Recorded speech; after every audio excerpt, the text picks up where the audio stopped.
Hello friends, PHP MySQL सीखने की series में आज हम देख रहे हैं चैप्टर 9 जिसमें हम देखेंगे how to access HTML form data in PHP। दोस्तों मैं आपको बताऊं, ये आज का लेक्चर सबसे ज़्यादा इम्पॉर्टेंट लेक्चर है क्योंकि अगर आप बिगनर हैं और पहली बार क्लाइंट सर्वर आर्किटेक्चर पे काम कर रहे हैं तो कैसे एक PHP का प्रोग्राम जो सर्वर मशीन पे रन होता है वो क्लाइंट साइड से यानी यूज़र से HTML फॉर्म के थ्रू डेटा लेकर अपना काम करेगा। तो ये जो कम्युनिकेशन है ये कैसे होता है इसको हम आज समझने वाले हैं। तो this is something very important for all you. Okay, हमारे इस कोर्स में हम एक वेब एप्लीकेशन को बनाने के लिए जितनी मिनिमम चीज़ें सीखने की ज़रूरत है वो सब कुछ कवर कर रहे हैं। इसमें HTML है, CSS है, जावास्क्रिप्ट है, jQuery है, PHP है, MySQL है। तो आप काफ़ी कुछ अभी वीडियोस देख चुके हैं इस कोर्स में। आज हम लोग PHP का एक बड़ा ही खास चैप्टर देखने जा रहे हैं। तो कुछ चीज़ें हमको रिवाइज करनी होंगी क्योंकि यहाँ पर हमें HTML के फॉर्म को समझने की भी ज़रूरत है जो हम ऑलरेडी HTML में पढ़ चुके हैं। यदि आपने नहीं पढ़ा है तो मैं चाहूँगा उसको ज़रूर पढ़ें, पर कुछ हद तक रिवीजन मैं अभी आपका करवा दूंगा। HTML form is a parent element for various input elements in HTML। इसका मतलब क्या हुआ? इसका मतलब समझने के लिए मैं एक छोटा सा प्रोग्राम यहाँ पर बना रहा हूँ। मैं एक नई फाइल क्रिएट कर रहा हूँ। कहाँ बना रहा हूँ ये सब डायरेक्टरी में अभी आपको समझाऊंगा, पर यहाँ पर मैंने एक सिंपल सी एप्लीकेशन बना रहा हूँ और लेट्स से मैंने बना दिया home.html। ठीक है, एक सिंपल पेज मैं यहाँ पर बना रहा हूँ और इस पेज पर मैं कुछ कोडिंग करने वाला हूँ और Notepad++ की मदद से इसको ओपन कर रहा हूँ। देखिए, अब यहाँ पर मैं कोडिंग करने जा रहा हूँ। HTML की कोडिंग कैसे होती है, तो ये HTML टैग लगा रहा हूँ मैं, और HTML टैग पेरेंट टैग होता है बाकी सभी HTML टैग्स के लिए, जैसे कि हेड टैग इसके अंदर लिखा जाता है, बॉडी टैग इसके अंदर लिखा जाता है। ये सब आपने HTML के वीडियो लेक्चर्स के थ्रू ऑलरेडी सीख लिया होगा। अभी बॉडी के अंदर मैं क्या करता हूँ, एक फॉर्म टैग बना रहा हूँ। ये फॉर्म टैग का स्टार्टिंग है और ये फॉर्म टैग का क्लोजिंग है। ठीक है, तो फॉर्म क्या है? एक HTML एलिमेंट है, एक HTML में टैग है फॉर्म, जिससे फॉर्म बनता है। लेकिन ये फॉर्म सिर्फ अकेला कुछ नहीं है, सिर्फ क्या करता है, एक कंटेनर के रूप में रोल प्ले करता है उन एलिमेंट्स के लिए जो कि डेटा इनपुट लेंगे। जैसे इनपुट एक HTML एलिमेंट है जिसकी टाइप एट्रीब्यूट की वैल्यू जैसे मैंने लिख दी टेक्स्ट। ठीक है, और इस तरीके से, या मैंने लिख दिया इनपुट टाइप नंबर। ठीक है, तो इस तरीके से मैं क्या कर सकता हूँ, कई सारे इनपुट एलिमेंट्स बना सकता हूँ। मैं यहाँ पे बना सकता हूँ इनपुट टाइप सबमिट। ठीक है, तो ये मैंने एक फॉर्म बना लिया है। इस फॉर्म के अंदर 3 इनपुट एलिमेंट्स हैं। तो ये 3 अलग अलग input elements basically data input लेने के काम आएंगे। मैं इस पेज को एक बार रन करके भी आपको बताता हूँ। मैंने इसको सेव कर दिया है और अब मैं पेज को रन करा रहा हूँ। तो आप देख सकते हैं इस पेज पर आपको 2 इनपुट बॉक्स दिखाई दे रहे हैं जिसमें मैं कुछ टाइप कर सकता हूँ। यहाँ पर ये क्योंकि मैंने नंबर लिखा हुआ है, देखिए टाइप नंबर लिखा हुआ है दूसरे वाला इनपुट के लिए, तो यहाँ पर क्या होने वाला है, नंबर ही एंटर होंगे। जैसे मैंने एंटर किया 23 और ये सबमिट करूँगा। तो ये एक फॉर्म है। फॉर्म क्या होता है? जिसमें इनपुट एलिमेंट्स होते हैं। इनपुट एलिमेंट्स क्या है? वो एलिमेंट्स जिनसे यूज़र इंटरेक्ट करता है और कुछ डेटा प्रोवाइड करता है, कुछ इंफॉर्मेशन प्रोवाइड करता है। तो ये एक इनपुट एलिमेंट है जिसमें मैं text as a data input करूँगा। ये एक इनपुट एलिमेंट है जिसमें मैं number as an input provide करूँगा। ऐसे कई और भी इनपुट एलिमेंट्स होते हैं। रेडियो बटन है, चेक बॉक्स है, टेक्स्ट एरिया है, बहुत सारे होते हैं और इनके ज़रिए कोई भी यूज़र डेटा इनपुट कराता है। और कई एग्जांपल देखें, आप जब भी कहीं रजिस्ट्रेशन, ऑनलाइन रजिस्ट्रेशन कराते हैं तो आप एक फॉर्म फिल करते हैं। आप रेलवे रिजर्वेशन कराते हैं तो एक फॉर्म फिल करते हैं। आप किसी साइट पे अपना अकाउंट बनाते हैं तो एक फॉर्म फिल करते हैं, या आप लॉगिन करते हैं तो यूज़र नेम पासवर्ड टाइप करने के लिए भी आप फॉर्म फिल करते हैं। तो फॉर्म क्या है? बेसिकली एक कलेक्शन ऑफ इनपुट एलिमेंट्स है और उन इनपुट एलिमेंट्स को एक एक यूनिट बना दिया है। तो ये एक इनपुट एलिमेंट है, ये एक इनपुट एलिमेंट है और ये बटन भी एक इनपुट एलिमेंट है। ये तीनों मिलकर हमारे लिए एक फॉर्म है। तो हमने एक फॉर्म टैग बनाया जिसके अंदर ये तीनों के तीनों इनपुट एलिमेंट्स लिखे हुए। तो इसने पेरेंट की भूमिका निभाई है और ये सब उसके चाइल्ड है। पर अगर मैं फॉर्म ना लगाऊं तो भी इनपुट एलिमेंट्स तो बन जाएंगे, लेकिन ये एक सिंगल यूनिट नहीं होगा और मुझे इस पूरे को एक सिंगल फॉर्म मानना है। तो form which can take multiple information from the user. Okay, तो हमें समझ में आया फॉर्म क्या है। HTML form is a parent element for various input elements in HTML. On submission, form data is sent to the server. Okay, यानी जब आप सबमिट करते हैं, यानी ये सबमिट बटन पे क्लिक करते हैं, तो क्या होता है, ये जो डेटा आपने टाइप किया है ना यहाँ पे, ये सबमिट हो जाएगा और कहाँ चला जाएगा, ये चला जाएगा सर्वर पे। सर्वर पे एक स्पेसिफिक PHP पेज के पास। Are you confused how the process actually works? Maybe, तो मैं उसको भी क्लियर करता हूँ। देखिए क्या होता है, आप कोई भी वेबसाइट एक्सेस करते हैं, आप चाहे रेलवे रिजर्वेशन को दिमाग में बिठा लीजिए या किसी साइट पे आप अपना अकाउंट बनाने के लिए एक फॉर्म फिल कर रहे हैं, वो समझ लीजिए कोई एग्ज़ाम देना चाहते हैं तो उसके लिए पहले आप फॉर्म फिल कर रहे हैं, वटेवर, आप कुछ भी एक चीज़ अपने दिमाग में रखिए। आपको मालूम है आप अकेले नहीं हैं, ऐसे बहुत सारे लोग हैं जो अपने अपने कंप्यूटर को यूज़ कर रहे हैं और ये सब लोग फॉर्म फिल कर रहे हैं। ठीक है, ये सारे कंप्यूटर्स कनेक्टेड होंगे उस कंप्यूटर से जिसमें वो वेबसाइट का पेज रखा है। यानी ये जो HTML पेज है, फॉर्म जिसमें दिखाई दे रहा है, राइट, ये रखा कहाँ है? तो अगर मैं इसकी बात करूँ, ये जो पेज आपको दिखाई दे रहा है, इस तरह का पेज रखा कहाँ हुआ है? तो ये रखा हुआ है एक मशीन पे जिसको हम क्या बोल रहे हैं, सर्वर। ओके, सर्वर पे ये पेज रखा हुआ है। तो आप जब कोई ऐसे फॉर्म को फिल करते हैं तो आपको ध्यान होगा कि ये फॉर्म कोई आपके कंप्यूटर में था नहीं, आपने किसी साइट पे कहीं क्लिक करा था तब ये फॉर्म आपकी स्क्रीन पे दिखना स्टार्ट हुआ था। इसका मतलब है ये फॉर्म ओरिजिनली एक HTML फाइल है जो कि सर्वर मशीन पे रखी हुई है और आपके कंप्यूटर से ब्राउज़र की मदद से आप रिक्वेस्ट प्लेस करते हैं और ये रिक्वेस्ट कहाँ तक जाती है, सर्वर मशीन तक। कैसे जाती है? अब ये सर्वर मशीन कहाँ रखी हुई है आपको पता भी नहीं है, लेकिन ये सर्वर मशीन है। ज्योग्राफिकली ये कहाँ पे है इससे कोई फ़र्क नहीं पड़ता, क्योंकि आप कनेक्टेड हैं इस मशीन से वाया इंटरनेट। तो इंटरनेट कनेक्शन होने की वजह से वो सफिशिएंट नेटवर्किंग की गई है जिससे कि ये कंप्यूटर्स की रिक्वेस्ट पहुंच सकती है सर्वर मशीन से। तो दुनिया में कहीं पर भी ये कंप्यूटर्स अलग अलग जगह पर, इनको हम बोलते हैं क्लाइंट। तो हमारा कंप्यूटर क्या है, क्लाइंट मशीन है।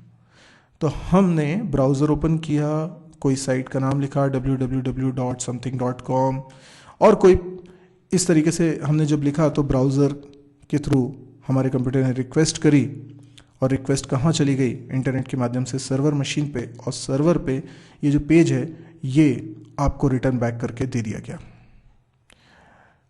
तो ये जो पेज है ये अब आपके कंप्यूटर पे आ चुका है।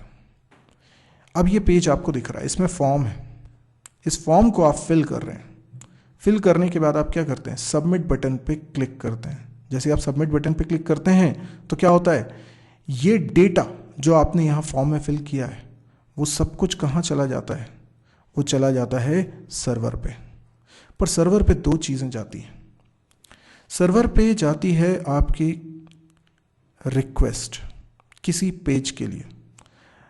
आप देख रहे हैं क्लाइंट मशीन से सर्वर मशीन की तरफ जो मैसेज जा रहा है उसको हम क्या बोलते हैं, रिक्वेस्ट। आप समझिए इस रिक्वेस्ट का मतलब, रिक्वेस्ट इसको हम बोलते हैं HTTP रिक्वेस्ट। ये कहाँ से होती है, क्लाइंट से सर्वर की तरफ। रिक्वेस्ट हमेशा कौन करता है, क्लाइंट करता है, और ये रिक्वेस्ट कहाँ जाती है, सर्वर के पास जाती है। तो ये रिक्वेस्ट करी किसने है, हमारे ब्राउज़र ने, हमारे कंप्यूटर के ब्राउज़र ने। और ये जा कहाँ रही है? सर्वर के पास। अच्छा, रिक्वेस्ट हमेशा हम करते हैं किसी पेज की, किसी फाइल की। जैसे मान लीजिए आप कोई वेबसाइट एक्सेस करते हैं तो आप ऊपर लिखते हैं www.something.com, तो ये एक रिक्वेस्ट है जो कि ब्राउज़र ने करी है सर्वर को, और सर्वर ने फिर वो पेज आपको दिया है एज अ रिस्पॉन्स। तो हम हमेशा क्लाइंट के थ्रू सर्वर से रिक्वेस्ट करते हैं किसी वेब पेज के लिए। वो वेब पेज एक HTML फाइल भी हो सकती है, एक PHP फाइल भी हो सकती है। तो जब मैं फॉर्म सबमिट करता हूँ तो भी एक रिक्वेस्ट होती है, फॉर्म सबमिट करने पर भी रिक्वेस्ट होती है, और रिक्वेस्ट होती है किसके लिए? किसी वेब पेज के लिए, कि मुझे ये पेज चाहिए। यस, केवल ब्राउज़र पे URL लिखने को ही हम ये नहीं कहते कि रिक्वेस्ट हो रही है। अगर हम फॉर्म को सबमिट करते हैं तो इसका मतलब भी है कि हम सर्वर से एक वेब पेज के लिए रिक्वेस्ट कर रहे हैं कि मुझे ये वेब पेज दे दो। अब वो वेब पेज जनरली क्या होता है? PHP का पेज होता है। यानी हो सकता है कोई पेज होगा, let's say add.php, got it? तो ये जो add.php ये मुझे चाहिए। अब जब फॉर्म को सबमिट करते हैं तो एक चीज़ होती है कि रिक्वेस्ट हो जाती है, और साथ में दूसरी चीज़ होती है कि डेटा सेंड हो जाता है। डेटा सेंड मतलब ये है कि फॉर्म में जो आपने डेटा फिल करा है, ये डेटा भी रिक्वेस्ट के साथ साथ सर्वर मशीन पे जाता है।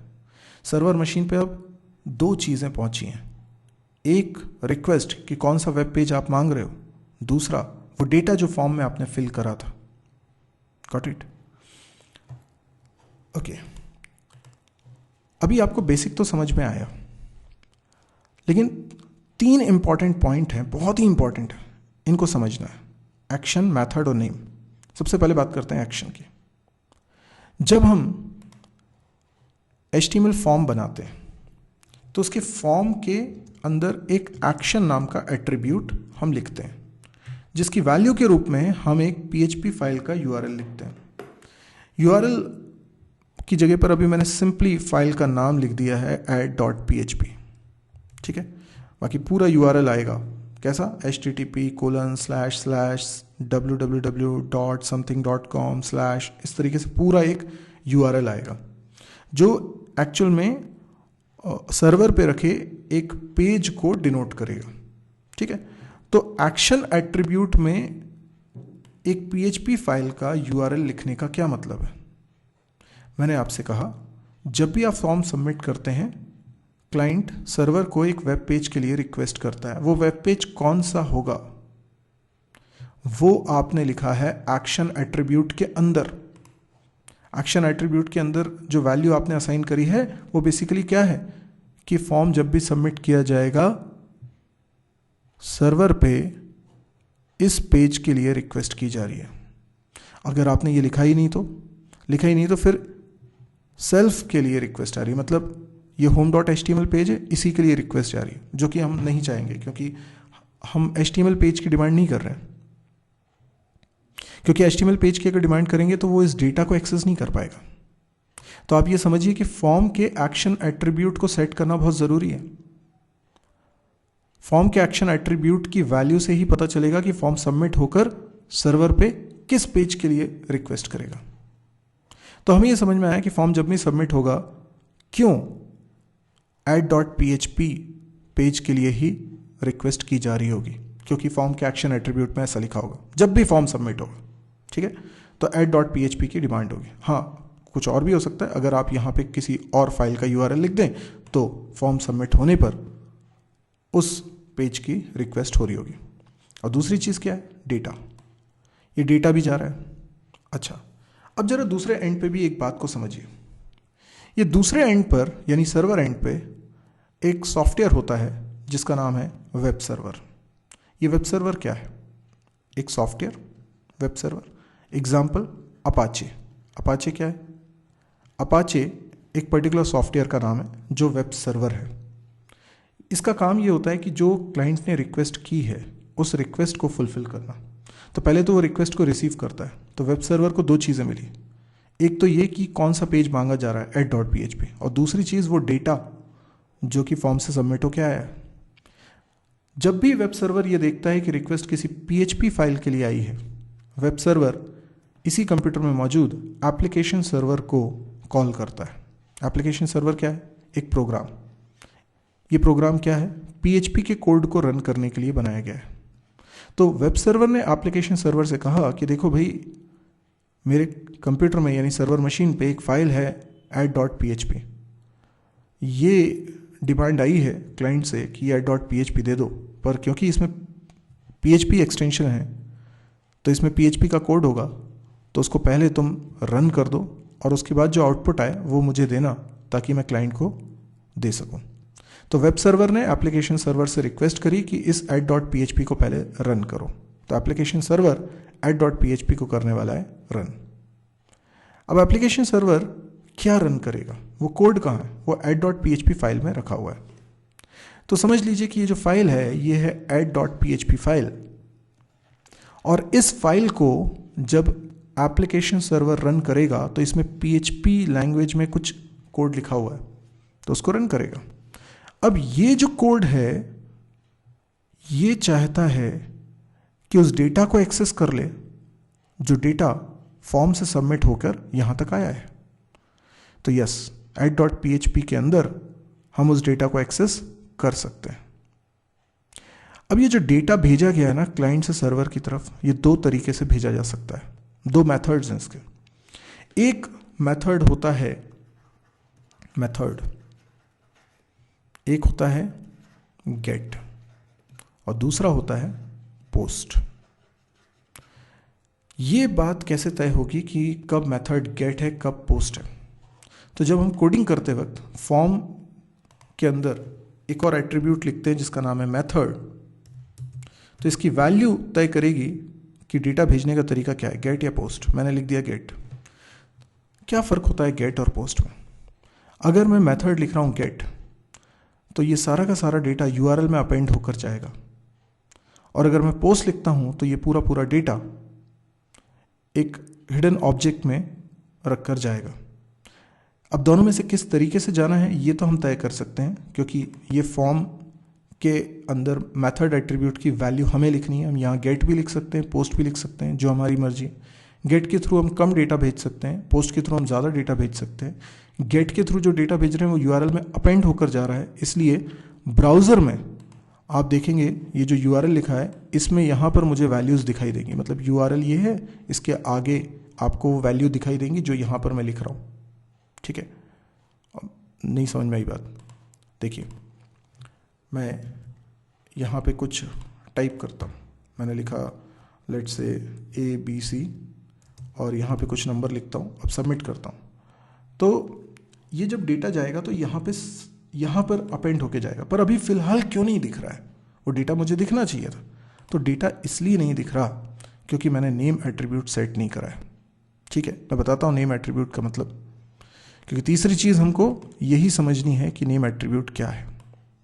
तो हमें ये समझ में आया एक्शन का मतलब क्या है, हमें समझ में आया मेथड का मतलब क्या है। मेथड का मतलब है आप बता रहे हैं कि गेट मेथड के थ्रू हमें डेटा भेजना है या पोस्ट मेथड के थ्रू डेटा भेजना है। नेम एट्रीब्यूट क्यों ज़रूरी है? नेम एट्रीब्यूट इसलिए ज़रूरी है कि जो डेटा आप भेज रहे हैं, 3 डेटा भेज रहे हैं, नहीं भेज तो 3 रहे हैं लेकिन एक्चुअल में डेटा तो 2 ही है, बाकी तीसरी तो सबमिट बटन है। तो आप हर एक डेटा को एक नाम प्रोवाइड करते हो, इसके लिए आपको नेम एट्रीब्यूट यूज़ करना पड़ता है। और नेम एट्रीब्यूट की कुछ वैल्यू रखते हैं, लेट्स से यूज़र नेम, कुछ भी नाम रख सकते हो। ये मैंने अपनी मर्जी से रखा है यूज़र नेम, कुछ और भी रख सकते हो, आप सिर्फ यूज़र बोल सकते हो, जो चाहे बोलो, नाम आपको रखना है। तो आपने इस एलिमेंट को एक नाम दे दिया है। इसी तरीके से इसको भी कुछ नाम देते हैं, लेट्स से एज। ठीक है, ये मैं लिखूंगा नेम इक्वल्स टू एज। ठीक है, तो क्या हुआ, मैंने दोनों ही डेटा को कुछ नाम प्रोवाइड कर दिया। अब देखिए, अब मैं इसको रिफ्रेश करता हूँ और यहाँ पे कुछ नाम लिखता हूँ, लेट्स से अमित, और यहाँ पे कुछ एज लिखता हूँ, लेट्स से 12, और सबमिट बटन पे क्लिक करता हूँ। आप एक चीज़ नोटिस करिए, यूआरएल में यूजर अमित एंड एज 12 लिखा हुआ आ रहा है, ये यूआरएल है। यूआरएल में वो डेटा अपेंड हो गया, जुड़ गया, जो फॉर्म में इनपुट किया गया था। और ये ज़रूरी है कि आप इनपुट एलिमेंट्स के कुछ नाम रखें, क्योंकि वही नाम से वो डेटा एसोसिएटेड रहेगा। डेटा क्या है? अमित, और नाम क्या है? यूज़र। ये सब आपने कोडिंग करी, आपने यहाँ पे लिखा नेम यूज़र, और जो डेटा टाइप किया है वो तो एक्चुअल यूज़र ने पेज में टाइप किया है। तो ये लाइक वेरिएबल नेम जैसे होते हैं, बिल्कुल वैसे ही हो गया। वेरिएबल का नाम है यूज़र, वेरिएबल का नाम है एज। तो दो वेरिएबल्स आपने बना लिए, एक यूज़र नाम का, एक एज नाम का, और इनकी वैल्यू क्या है? जो यूज़र एंटर करेगा, ठीक है ना। और यूज़र ने जो वैल्यू एंटर करी है वो है अमित और 12। तो ये देखिए यूआरएल में डेटा अपेंड होकर जा रहा है, और कहाँ जा रहा है? add.php के पास। तो add.php पेज अभी मैंने बनाया नहीं है, इसलिए वो बोल रहा है कि your file was not found, ठीक है ना। कोई बात नहीं, अभी हम फाइल भी बना लेंगे, पर डेटा यूआरएल में अपेंड होकर जा रहा है, ये हमें समझ में आ रहा है। पर यदि मैंने यहाँ गेट नहीं लिखा होता, मैंने यहाँ लिखा होता पोस्ट, ठीक है, सब कुछ वही है, पर मैंने पोस्ट लिखा है। अभी फिर मैं डेटा लिख रहा हूँ अमित, फिर लिख रहा हूँ 12 और सबमिट करता हूँ, तो डेटा अभी भी जा रहा है, पर वो यूआरएल में दिखाई नहीं देगा। तो ये सिक्योरिटी के लिहाज से अच्छा है।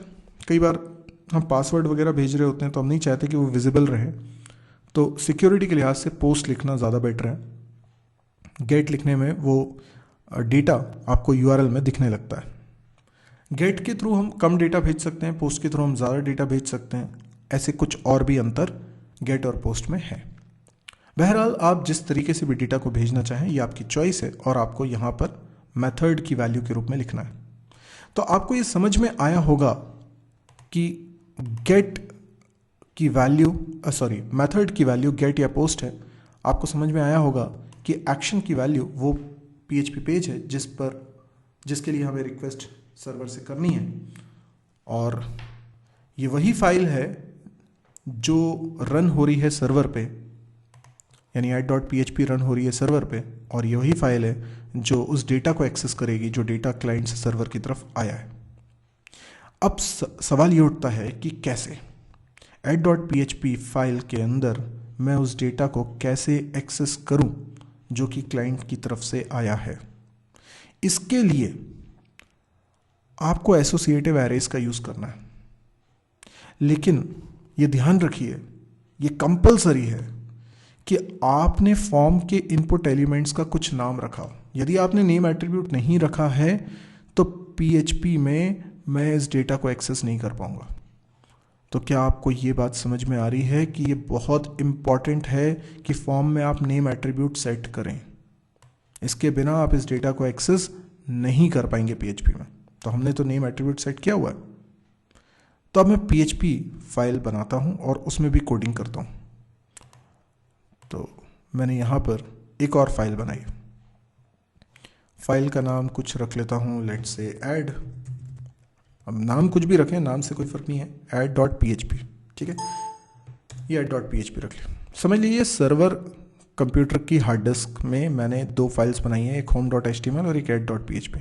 अब ये जो add.php फाइल है ना, इसके अंदर कोडिंग करने वाला हूँ। ये है add.php। हम पिछले वीडियो लेक्चर्स में ऑलरेडी देख चुके हैं कि PHP का कोड हमें कैसे लिखना होता है। हमें इस तरीके से पहले टैग लगाना होता है और इसके बीच में जो कुछ लिखेंगे वो सब कुछ PHP कोड माना जाएगा। तो यहाँ पर मैं लिखने वाला हूँ एसोसिएटिव एरेज। दो एसोसिएटिव एरे मैं यहाँ पे बता रहा हूँ। एसोसिएटिव एरे क्या है ये हम पिछले वीडियो लेक्चर्स में देख चुके हैं। जिनको नहीं पता मैं उनको रिकॉल करा दूँ कि PHP में दो तरह के एरेज होते हैं, एक न्यूमेरिक एरेज और एक एसोसिएटिव एरे। न्यूमेरिक एरे वैसे ही है जैसे C++ में बनते थे, यानी कोई एरे जिसके स्क्वायर ब्रैकेट में आप इंडेक्स लिखते थे और इंडेक्स होता था एक नंबर जो 0 से स्टार्ट होता था, याद होगा। तो यदि इंडेक्स नंबर है तो वो न्यूमेरिक एरे कहलाता है। न्यूमेरिक एरे वो नहीं है जिसके अंदर मैं नंबर स्टोर कर रहा हूँ। मैं स्ट्रिंग भी स्टोर कर सकता हूँ, मैं फ्लोट भी स्टोर कर सकता हूँ, मैं कैसी भी वैल्यू स्टोर कर सकता हूँ, लेकिन जो इंडेक्सिंग है वो नंबर्स हैं। और अगर इंडेक्स नंबर ना हो के स्ट्रिंग्स हो, नाम हो, तो उसे हम बोलते हैं एसोसिएटिव एरे। एसोसिएटिव एरे के बारे में हम ऑलरेडी पढ़ चुके हैं, और अगर आपको थोड़ा सा भी डेप्थ में एसोसिएटिव एरे समझना है तो आप मेरा पिछले वीडियो लेक्चर ज़रूर देखिए जिसमें एसोसिएटिव एरे मैंने कवर किया हुआ है। फिलहाल हमको ये मानना पड़ेगा कि आपको मालूम है एसोसिएटिव एरे क्या होता है। सिंपल सी बात, इंडेक्स नाम है। तो ये जो $_get और $_post, देखिए केस सेंसिटिव है, कैपिटल में ही लिखना है। ये वो एरेज हैं जो PHP में पहले से बने हुए हैं, पर इस एरे के इंडेक्स क्या है? क्योंकि ये एसोसिएटिव एरे है तो इसके इंडेक्स नंबर नहीं है, इसका इंडेक्स है नेम एट्रीब्यूट की value. What is name attribute? आप चाहते हैं कि HTML के फॉर्म का ये दो डेटा एक्सेस करे PHP में, तो इन दोनों डेटा को किस नाम से पहचाना जाएगा? जो इसके नेम एट्रीब्यूट्स रखे, यूज़र और एज, ये नाम है इन दोनों डेटा के। तो ये इंडेक्स बनेगा PHP में। यूज़र क्या है? इंडेक्स। एज क्या है? इंडेक्स। किस में? PHP में। अब क्योंकि यहाँ पर हमने मेथड लिखा है पोस्ट, तो हम यूज़ करेंगे $_post, और अगर गेट लिखा होता तो यूज़ करते $_get। कोई और अंतर नहीं है इसमें। वहाँ अगर पोस्ट लिखा है तो यहाँ भी पोस्ट, वहाँ गेट लिखा है तो यहाँ भी गेट। अब इसके अंदर सिंगल कोट्स में मैं स्ट्रिंग लिख रहा हूँ यूज़र। ध्यान दीजिए मैंने क्या लिखी स्ट्रिंग। ये स्ट्रिंग एग्जैक्टली वही है जो कि HTML फाइल में इनपुट एलिमेंट का नाम है। तो इस इनपुट एलिमेंट के थ्रू जो डेटा सेंड हो रहा है, वो डेटा अगर PHP फाइल में एक्सेस करना है तो ऐसे एक्सेस करूँगा। तो मैं एक वेरिएबल यहाँ बना लेता हूँ, लेट्स से $, और इसका नाम रख लेता हूँ n। तो n वेरिएबल के अंदर क्या आ गया?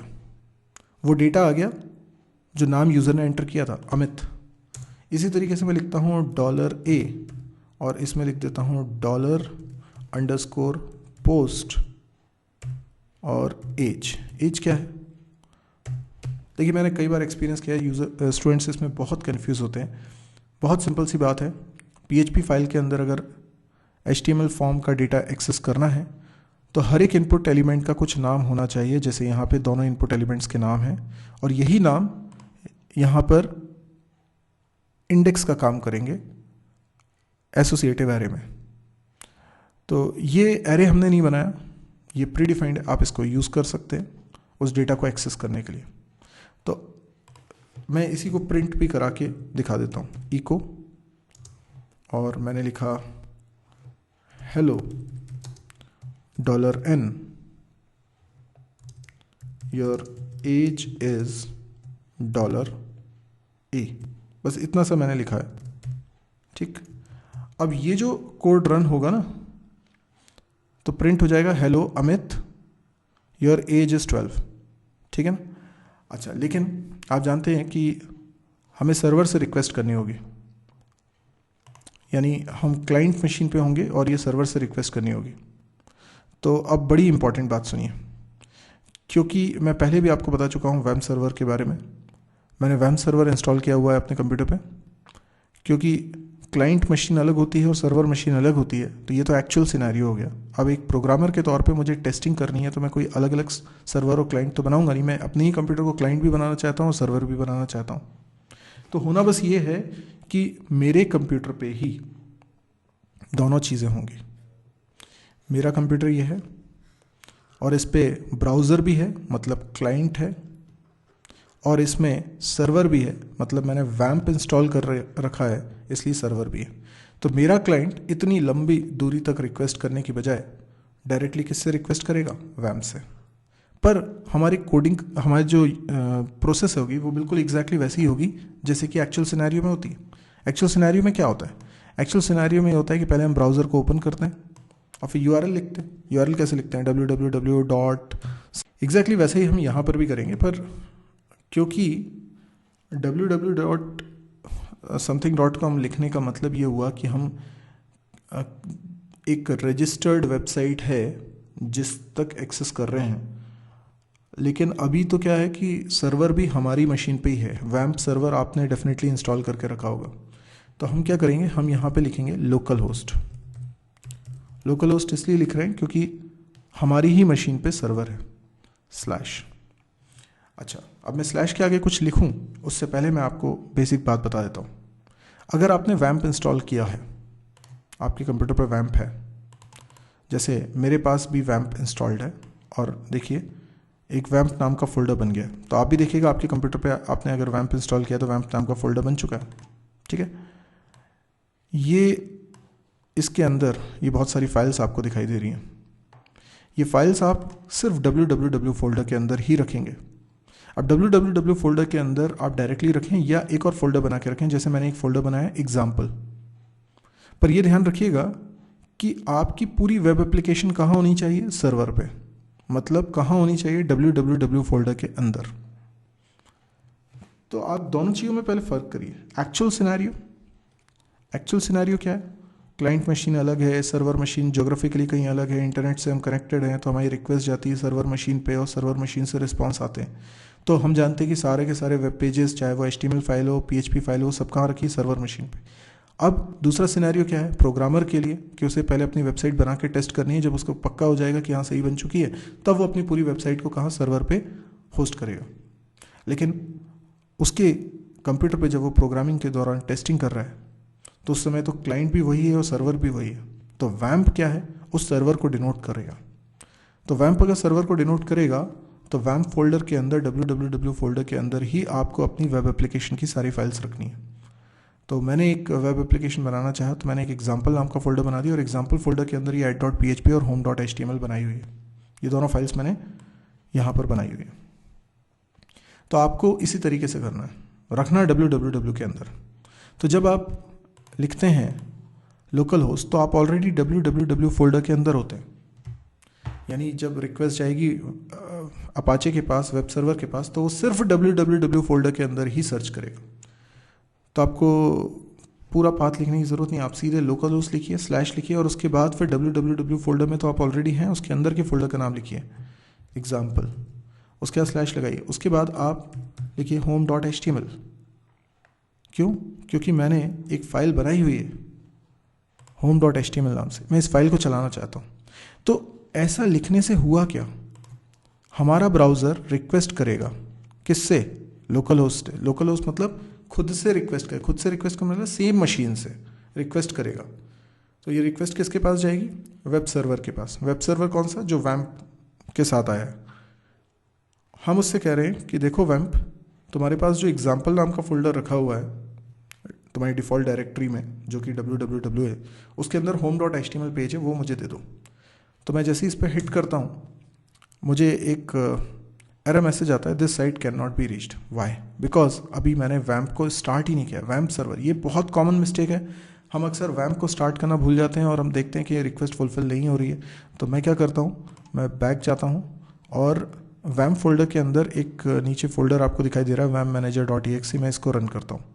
जब मैं इसको रन करूँगा तो वैम्प सर्वर ऑन होगा, और वैम्प सर्वर जब ऑन हो जाएगा तो नीचे एक ग्रीन कलर का आइकॉन आ जाएगा जो कि इंडिकेट करेगा कि वैम्प सर्वर ऑन हो चुका है। और जब एक बार वैम्प सर्वर ऑन हो जाए तो फिर आप रिक्वेस्ट दोबारा करिए। जैसे कि मैं अब रिक्वेस्ट दोबारा करना चाहता हूँ क्योंकि वैम्प सर्वर मेरा ऑन हो चुका है, और ये देखिए यहाँ पर ये पेज आ गया। यानी ये home.html पेज इस बार मैंने वेब सर्वर से मांगा। मैंने कहा कि वेब सर्वर मुझे ये दे दो। तो ये लोकल होस्ट लिखने का मतलब मैं वैम्प से कह रहा हूँ, मैं वेब सर्वर से कह रहा हूँ कि मुझे ये रिसोर्स दे दो। अब मैं इसमें लिखता हूँ अमित और लिखता हूँ एज 12 और मैं सबमिट करता हूँ। क्योंकि मेथड पोस्ट लिखा है, URL में अपेंड होके नहीं दिखेगा, लेकिन मुझे आउटपुट क्या दिख रहा है, hello Amit your age is 12। इसका मतलब क्या हुआ, इसका मतलब ये हुआ कि हमारा PHP का कोड रन हो गया है। PHP का कोड क्या था, ये था ना। तो ये डेटा हमने रिसीव भी कर लिया, ये डेटा रिसीव कर लिया, तभी तो यहाँ $n की वैल्यू अमित प्रिंट हो रही है और $a की वैल्यू 12 प्रिंट हो रही है। तो हमने सीखा कैसे हम डेटा रिसीव करते हैं। तो आपको समझ में आया $get और $post का मतलब, ये एसोसिएटिव एरे होते हैं। इसमें हमें नेम एट्रीब्यूट की वैल्यू एज एन इंडेक्स लिखनी होती है। नेम एट्रीब्यूट की वैल्यू वो जो हमने HTML फाइल में लिखी हुई है। ओके, अब हम एक छोटी सी एप्लीकेशन, एग्जाम्पल एप्लीकेशन बनाते हैं जिसमें हम 2 नंबर को ऐड करने का प्रोग्राम बनाएंगे। ओके, देखिए कैसे बनाऊंगा मैं। ये जो HTML फाइल है ना, इसी में थोड़ी सी चेंजेस कर लेता हूँ। यहाँ पे लिख देता हूँ, दोनों नंबर बना देता हूँ। मैंने लिखा नंबर, तो 2 नंबर एंटर हो रहे हैं, ठीक है। नेम रख लेता हूँ इसका FNO मतलब फर्स्ट नंबर, और यहाँ पे रख लेता हूँ SNO second number.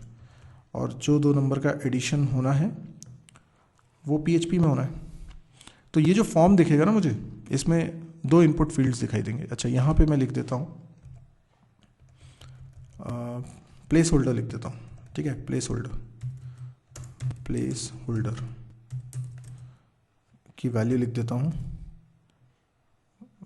First number, ठीक है। और इसी तरीके से मैं प्लेस होल्डर लिख देता हूँ सेकंड इनपुट एलिमेंट पे भी प्लेस होल्डर, और इसकी वैल्यू लिख देता हूँ सेकंड नंबर। क्या हुआ इससे, देखिए ये जो हमारा पेज है, इसको रिफ्रेश किया, क्या लिखा हुआ है इसमें, फर्स्ट नंबर सेकंड नंबर। इसका मतलब यहाँ फर्स्ट नंबर एंटर करूंगा या सेकंड नंबर एंटर करूंगा, यहाँ सबमिट पे क्लिक करूंगा। सबमिट पे भी कैप्शन होना चाहिए ऐड, तो मैं इसकी वैल्यू एट्रीब्यूट सेट करता हूँ, इसकी वैल्यू रख लेता हूँ ऐड, ठीक है। तो अब ये पेज कैसा दिखाई देगा, यस, ये बटन पे कैप्शन आ गया ऐड। मतलब मैं यहाँ फर्स्ट नंबर एंटर करूँ, यहाँ सेकंड नंबर एंटर करूँ, ऐड पे क्लिक करूँ तो मुझे एडिशन दिखना चाहिए। अभी कौन सा पेज है, home.html, राइट। तो अब हम कहाँ पहुँच जाएंगे, add.php में। अब मुझे ज़रा आप सोच के बताइए, स्क्रीन को चाहे तो पॉज करके बताइएगा, यहाँ पर मैं क्या लिखूँ। मुझे पहला नंबर यहाँ पर चाहिए, मतलब पहला नंबर मुझे चाहिए वेरिएबल x में, दूसरा नंबर चाहिए मुझे वेरिएबल y में, ठीक है। तो पहला नंबर रिसीव करने के लिए मैं यहाँ क्या लिखूँ, ठीक है, सोचिए और बताइए। यस, पहला नंबर आ रहा है इस इनपुट एलिमेंट के थ्रू। ये इनपुट एलिमेंट का नाम क्या रखा है, FNO। तो यहाँ पर आपको लिखना पड़ेगा FNO, यानी जो HTML फॉर्म में इनपुट एलिमेंट का नाम है वही यहाँ पर लिखना होगा।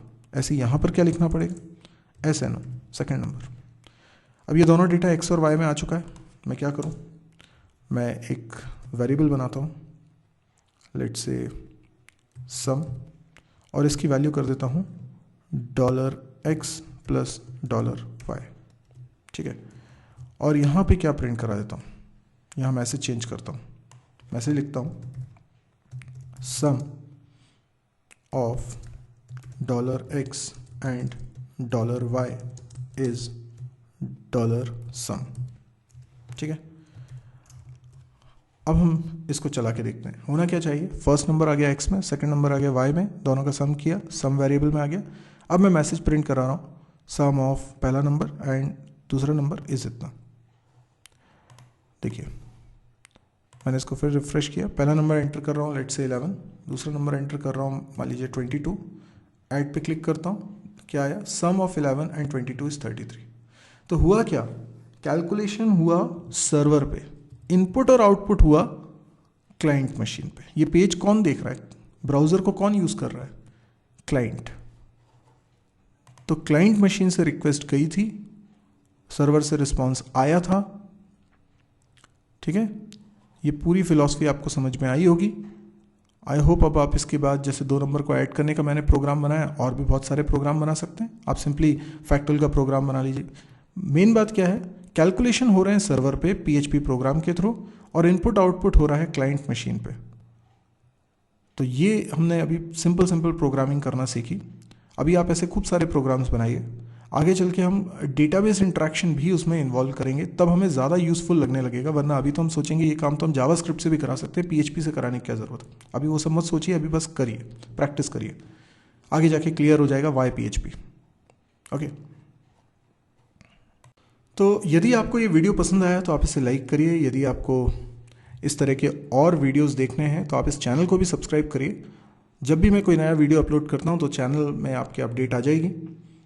इसके अलावा आप मेरी वेबसाइट को ज़रूर विजिट करें और उसको बुकमार्क भी कर लीजिए। मेरी वेबसाइट का URL स्क्रीन पे लिखा हुआ है www.mysirji.com। इस वेबसाइट पे जब आप जाएंगे तो आपको C++, जावा, PHP, MySQL, data structure, DBMS, इनके पूरे वीडियो कोर्सेज मिलेंगे, यानी पूरा कोर्स मिलेगा वीडियोस के थ्रू। तो आप इस साइट पे जाएंगे, आपको कोर्स पे क्लिक करना है। आप देखेंगे कि ये सारे कोर्सेज अवेलेबल हैं। जिस कोर्स पे आप क्लिक करेंगे आपको पूरी लिस्ट मिलेगी वीडियोस की। आप एक एक करके वीडियोस देखते जाएंगे और वो कोर्स आपका कंप्लीट हो गया।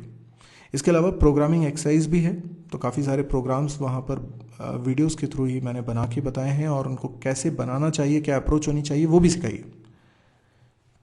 इसके अलावा इसमें कैंपस प्रिपरेशन से रिलेटेड भी कुछ वीडियोस मिलेंगे, और डेली इसमें नया वीडियो अपलोड होता है। तो मुझे नहीं मालूम, आगे मैं बहुत कुछ और अपलोड करने वाला हूँ, तो क्योंकि डेली मुझे कुछ वीडियो अपलोड करना होता है, तो कुछ नया कंटेंट डेली आता है। पर मैं कोर्सेज़ को कंप्लीट करने में ज़्यादा ध्यान लगाता हूँ, पर बहुत सारी इन्फॉर्मेशन आपको नियर फ्यूचर में दिखने वाली है। तो अब क्योंकि डेली नया वीडियो आता है, तो जब भी आप इस साइट को विजिट करते हैं आपको कुछ नए वीडियोस हमेशा दिख जाते हैं, और उनमें से काफ़ी सारे आपके काम के भी हो सकते हैं। अब अगर आपको लगे कि ये बहुत इंपॉर्टेंट साइट है, बहुत यूज़फुल साइट है, तो आप इसे बुकमार्क करिएगा, क्योंकि इसमें सारे के सारे वीडियोस हिंदी में हैं और फ्री ऑफ कॉस्ट हैं। तो ये बहुत सारे लोगों के काम की चीज़ हो सकती है, जिनकी फाइनेंशियल कंडीशन अच्छी नहीं है उनके काम की हो सकती है, जिन सिटीज़ में अच्छी कोचिंग्स नहीं मिल रही उनके काम की हो सकती है, जिनको इंग्लिश में ठीक से समझ में नहीं आता है उनके काम की हो सकती है। तो बहुत सारे लोगों के काम की हो सकती है। तो मेरी रिक्वेस्ट आपसे ये है कि उन लोगों तक जिनको इसकी ज़रूरत है, उन लोगों तक इस वीडियो को पहुँचाएँ। पहुँचाने का तरीका बहुत सिंपल है। आप मौखिक रूप से तो बता ही सकते हैं अपने दोस्तों को, पर अपनी फेसबुक वॉल पे आप मेरी वेबसाइट का लिंक पोस्ट कर दें या इस वीडियो का लिंक पोस्ट कर दें। देखिए, थोड़ा सा मेहनत ज़रूर लगती है, थोड़ा सा ऐसा लगता है कि यार ये सब क्यों करें, लेकिन आप एक बहुत अच्छा काम करेंगे, क्योंकि अगर आपके ऐसा करने से किसी एक ज़रूरतमंद को भी ये चीज़ें मिलती हैं और उसको सीखने को मिलता है और वो अपने करियर में आगे बढ़ता है, तो उसकी पूरी ज़िंदगी चेंज हो सकती है। तो अगर आप ये एक अच्छा काम करेंगे तो आपको भी बहुत अच्छा लगेगा। Thank you.